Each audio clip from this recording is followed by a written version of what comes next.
Regalo at naninitong din. Kung ang hanap nyo ay high-tech at cute gadgets for your loved ones, meron kami yung suggestions sa inyo. Ibibigay sa atin yan, EA Magdasok, sales representative ng isang online retail at wholesale store. Okay? Alright, i-umpisa natin ang mga gadgets from the left. Ang pinakamamahal natin mga telepono. Okay. So, meron po tayong apat na mobile phone po dito. Play Neo. Yeah. Ito sa right side po sa left side. Ano kailangan sa kanya?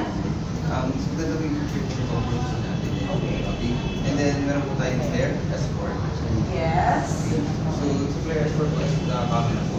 Yung camera niya. Yes. Very sharp. It's much sharper. Yes. Okay, and then this And one. then, meron po tayong Zen Go Home. So, maganda po yung feature po yun. Oh, yes. Okay. Ito yung merong laser focus actually siya, no? Yes. And this one actually siya, yung on the corner siya. Those are the different features. And then this one. Okay, ito yung natawag po natin Myers Smart Tablet po. Okay. Okay, so sa feature naman po, maganda po yung specification niya. Okay. Mataas po po sa dati po natin. O siguro I'm assuming na yung mabilis ang speed niya and all that. Okay. So, punta tayo sa mga kakaiba. Ito ba nakita ko ito kanina, sabi ko, shucks, susutin ko ba ito? Manonood ba akong pelikula sa loob? Kasi mukhang ganun siya eh. Ano ba ito? Ito po yung natawag po natin VR, 3D reality glasses. Reality glasses. Yes. So, ano dapat ikabit ko sa kanya? Ang mga smartphone po, ang maximum po dapat ng size ay 6 inch po.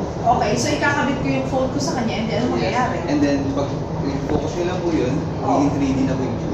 Magiging 3D Yes, siya? parang ano ng movie. So yung mga regular na movies na nakakabit na nasa loob ng phone ko, pag ginamit ko rito, magiging 3D siya? Yes, ma'am.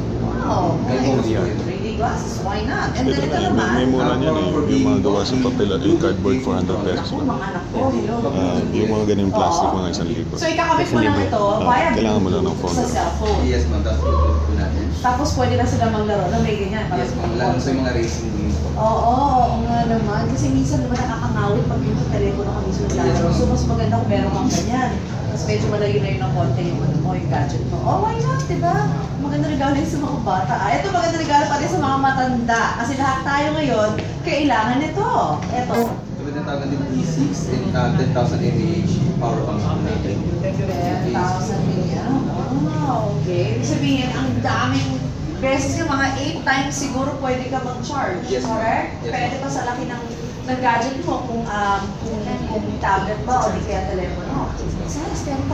Kung pasina pala yung ano ko, Gumana yung ano. Kailangan ko mamili. And then last one. Projector na Hindi ko, napanood. nakita ko na paayos nila. Matatawag rin po yung spy camera po. Spy camera. Kung huwag kayo magsusukit ko sa mga sinihan na bawal mo yan, huhulihin kayo. Ay, yung puti, wala. Bawal yan. Pag pirata yun. But this one works. Spy cam siya. So pag gusto mo huwag na manilip. Pero kung gusto mo, Okay. sumilip sa TV ng kapitbahay mo kasi wala kang TV, ito yung meron ka. Why not? Ay, bawal ang bastos. Ito naman. Yep, ito ba yung tinatawag po natin mini 48 lumens. Okay. Projector po yan. Ano ginagawa? Projector to? Yes, ma'am. Sige nga. Ay, oo nga. Tignan mo. Across from me, nakikita ko ngayon, naka-project dyan ang picture ng buong barkada ng unang direct. There you go. Look at that. Tapos ang camera, anong kinakabit sa kanya? Ay, Pinoproject niya. Okay, yung mga nakasave po natin sa USB, pwede po natin i-direct po yan sa mga desktop or laptop para mag-project po yun sa screen po natin. What? So pwede rin cellphone, di kakabit ko lang yung Yes, cellphone ma'am, pwede dito. po. Uy, wow. Ano yan? Basta syempre kailangan kung meron kayong wall sa bahay na puti. Kasi kung itim lahat, wala kayong makikita talaga. Maraming salamat, Ian. Thank you very much. Ayan po mga kapuso, mga gadgets na maaari niyong bilhin. Yeah, for kids and adults alike. So yung mga type din ng mga gadgets for Christmas, eto na, mamili na kayo dyan. Ako mag-evento sa inyo. Cash lang po.